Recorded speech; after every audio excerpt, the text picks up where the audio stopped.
진료비의 구성에 대해서 배워볼게요. 진료비 구성은 보통 세 문항 정도가 출제되고 있습니다.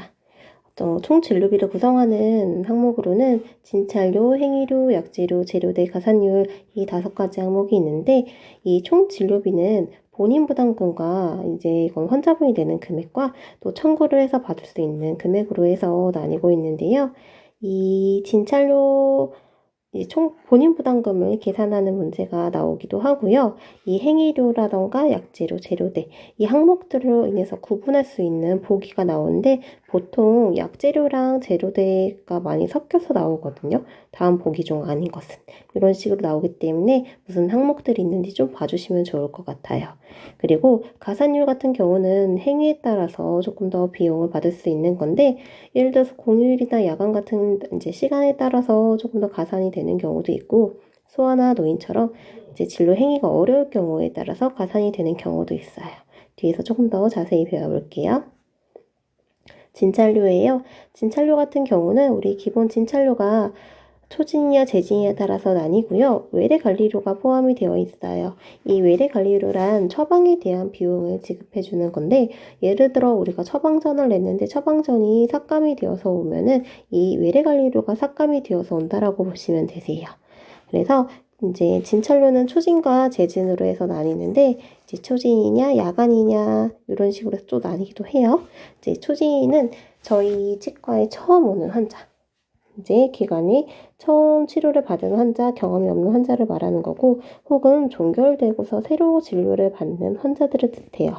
종결이라 하는 일반 진료 같은 경우는 30일을 기준으로 보고 있고요. 치주라던가 구강내과 같은 경우는 90일로 보고 있어요. 이제 요거는 만성질환이라고 해서 종결이 없다라고 봐서 90일로 기준으로 보고 있거든요. 요 기준일들이 지나고서 다시 처음 오시는 분들은 초진으로 해서 산정을 하고 있고요. 이 기간 동안 계속해서 내원하거나 아직 치료가 종결되지 않으신 분들은 재진으로 해서 산정을 하고 있어요. 진찰료 산정 같은 경우는 보통 연조직 처치라고 보시면 되는데, 예를 들어 지금 요 예시를 보면 좋으실 것 같아요. 우리 발치 전에 염증 부위를 소독하는 거는 이제 기본 진찰료로 해서 볼 수 있고요. 타치과에서 발치를 하는 경우는 수술 후 처치를 볼 수 있거든요. 똑같은 드레싱인데 다르죠. 요거 조금 구분하는 문제가 나오고 있기 때문에 조금 잘 외워주셨으면 좋겠고요. 행위료예요. 행위료는 정말 우리가 하고 있는 행위에 대한 이제 비용이라고 보시면 되는데, 이 행위료에 대해서 조금 더 가산이 붙는 경우들이 있어요. 왜냐하면 이제 난이도가 어려우냐, 소아진료냐, 노인진료냐 이런 거에 따라서 행위료에 따라 가산이 붙기 때문에 이거 좀 더 기억해 주시면 좋겠고요. 치석 제거, 발수, 난발치, 뭐 큐렛이라던가 이렇게 정말 우리가 하는 행위에 대한 것들을 말하는구나 라는 거 기억을 해주시면 되세요. 약재료예요. 약재료 같은 경우는 이제 약재료랑 재료대랑 해가지고 비교가 나오는 문제가 있는데, 보기 중에 보통은 주사제들이 많이 있어요. 리도카인, 휴온스, 자이레스신, 리코신주, 그 다음에 서지셀.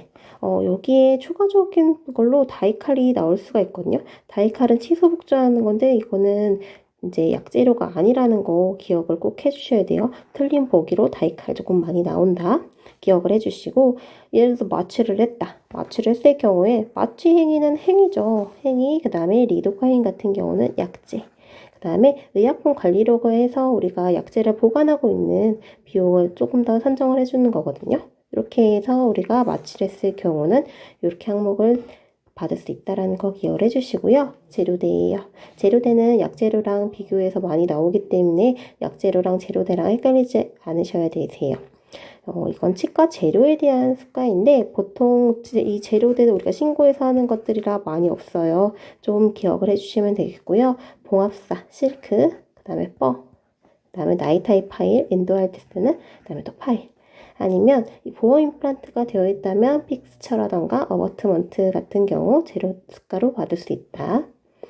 그리고 가산율 아주 중요하니까 이건 조금 더 잘 기억을 해주셔야 되는데, 지금은 요양기관 종별 가산율에 대한 얘기예요. 의원보다 병원 같은 경우에는 시설이나 장비가 더 많기 때문에 조금 더 가산이 많이 되는 항목들이에요. 그렇고 이제 국민건강보험 환자와 의료급여 환자를 보았을 때에는 의료급여 환자가 조금 생계적으로 어려움이 있으신 분들이기 때문에 조금 더 가산율이 낮죠.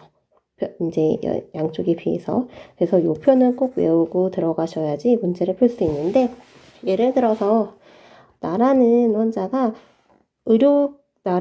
의료급여 환자가 치과 병원에서 진료를 받았을 경우 본인 부담금은 얼마냐라고 하는 이제 그런 게 나오거든요. 그러면 15%를 넣어서 계산을 하는 문제라던가, 종별 가산율은 얼마이냐 그래서 그럼 15% 이런 식으로 계산을 하는 문제들이 나오기 때문에 이 표는 꼭 외우고 미리 적어 놓으신 다음에 문제를 푸시는 게 좋으세요. 가산율이에요. 가산율 같은 경우는 남들이 하기 싫어하는 이제 공휴일이라던가 야간 진료 그럴 경우에는 30% 가산이 적용되고 있는데, 진찰료에만 30%가 가산이 된다라는 거 조금 더 외워주시면 좋으실 것 같고요. 소아나 노인이냐 조금 이제 어려움이 있는 분들의 경우에는 소아 같은 경우는 이제 아이들이라 조금 행하기 어렵겠죠. 그래서 진료 행위가 가산이 되고요. 마취할 경우에는 마취가 30% 가산이 되는데, 이건 좀 생명의 위협이 있기 때문에 만 70세 이상과 만 6세 미만은 30% 가산이 된다라는 거 기억을 해주시고요. 그 다음에 우리 정신지체 장애인 진료 같은 경우에는 진찰료에 9.03% 가산, 그 다음 처치 항목에서 100% 가산이 된다라는 것도 있습니다. 그리고 요 시간이랑 요거는 꼭 외워주셔야 되는데, 야간 진료 같은 경우는 18시부터 다음날 9시까지, 토요일 같은 경우는 1시부터 9시까지예요. 이럴 때 진찰료 30% 가산이 가능하다는 거, 그리고 응급 마취일 경우에는 50% 가산. 근데 의원일 경우에는 토요일 전일 가산이라서 토요일은 진료를 하시면 의원일 경우는 30%가 무조건 진찰료가 가산이 되겠죠. 그리고 수술 야간 토요일 공휴일 수술일 경우에는 의원급만 이제 수술에 대한 이제 항목 행위에 대해서 30% 가산, 그 다음에 마취에 대해서 30% 가산, 그 다음에 진찰료에 대해서도 30%까지 다 가산이 된다라는 거 요거 좀 기억을 해주시면 좋을 것 같거든요. 근데 요 수술이냐 너무 되게 큰 게 아니라 그냥 발치, 치주질환, 치주 소파에서부터 치은 절제술까지, 치은 소파 상위부터 치은 절제술까지겠죠. 그 다음에 구강 내 소염술, 치근낭 적출술, 이런 항목들이 수술에 해당한다 라고 보시면 되세요. 그래서 토요일날 이런 항목들 많이 해주시면 조금 더 이제 비용 같은 거 많이 받으실 수 있겠죠. 그리고 요 표 아주 중요하기 때문에 진짜 이건 꼭 외우셔야 되세요. 꼭 외우셔야 되는데 1세 미만 같은 경우는 초진료 이제 진찰료에 26.45점을 이제 추가로 해서 더 받을 수 있는 거고요. 여기에 곱하기 우리 한산지수 93이었죠? 요걸 해서 받는 거고, 재진료 같은 경우에는 재진료에다가 16.67점 더해가지고 93% 93 곱하겠죠? 환산지수가 93이기 때문에 이렇게 해서 받을 거고요. 만 1세에서 6세 미만 진찰료 같은 경우 전 요거 조금 많이 나오거든요. 요 부분도 잘 기억을 해주셔야 되는데, 초진료 전 10중 8구로 외웠어요. 10중 8구로 점이고 재진료는 6.86점이다. 그리고 1세 미만과 우리 70세 이상 부분들은 마취료가 30%가 가산이 되고 있어요. 요거 꼭 같이 기억을 해주시고요. 이제 조금 어리고 나이가 있으시기 때문에 마취 쓸 경우 생명의 위협이 있어서 마취에 대한 30% 가산이 있다. 꼭 기억을 해주시고, 6세 미만 같은 경우에는 이제 저희가 치근단 파노라마를 찍었을 경우 그 항목에 대해서 15%가 가산이 되고 있어요. CT는 20% 가산. 그리고 여기서 제일 중요한 게 이 8세 미만의 30% 가산 행위들이에요. 가상 행위들인데, 이 행위들은 보통 신경치료라고 보시면 되거든요. 그래서 신경치료에서 신경치료하는데 요거는 해당이 안 되네 라는 거를 조금 봐주세요. 보통 발치 우리 많이 하죠. 발치 많이 하기 때문에 요 발치는 발치 많이 하는데 요건 항목이 안 되는구나. 요건 지금 제외 항목들이에요. 봐주시고요. 보통 처치 다음에 진정 처치, 그 다음에 우리 보는 게 치수 복조죠. 치수 복조가 안 되는구나 기억을 해주시고, 여기 치수 복조가 들어가야 되는데 안 되고, 즉위충전처치, 와동형성, 충전, 절단, 응급근간처치, 발수, 근간와동형성, 근간확대 상형, 세척, 충전까지 진행을 하는데 우리 그때 러버댐 건데 러버댐이 선정이 안 되는구나. 그리고 당일 발수, 근층도 안 되는구나. 요 4가지 항목 기억을 해주시면 좋으시고요. 그 다음 치아파절편 제거, 치면 열고 전색, 광종합, 평복합, 내진, 구강외, 열상, 봉합술 요 행위를 했을 때 30%가 가산이 되는구나라는 걸 꼭 기억해 주세요. 요 표는 다 외워주셔야 되고 요걸로 문제가 많이 나온다라는 거 기억해 주시고요.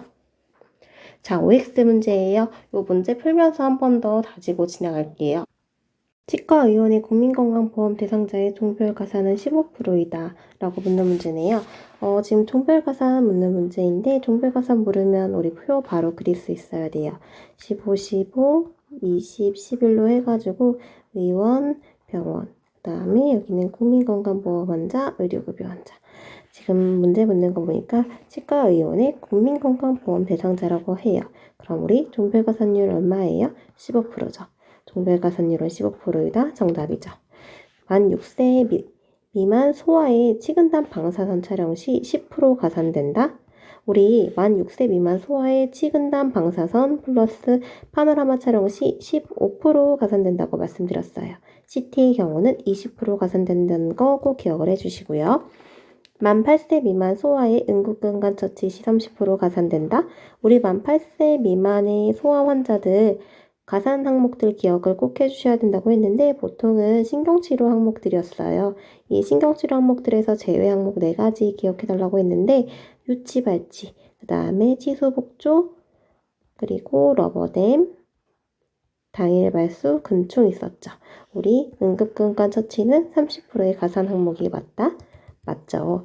만 70세 노인의 경우 초진료의 10.89점이 가산된다. 우리 10중 8구 나오는 거 뭐 있었죠? 1세에서 6세 미만 소아의 경우 초진료의 10중 8구 가산된다고 말씀드렸죠. 우리 재진료는 뭐였죠? 재진료의 6.86점 가산된다고 말씀드렸어요. 우리 만 70세 이상 노인이 가산되는 항목은 마취했을 경우 마취료의 30% 가산되는 거 꼭 알고 계시면 되세요. 정답은 X죠. 여기까지 OX 문제 다 풀어봤고요. 요거 한번 풀어보시면서 어떤 문제 나오는지 한 번 더 생각해 보시고 아까 나왔었던 표들 꼭 외워주셔야 되세요.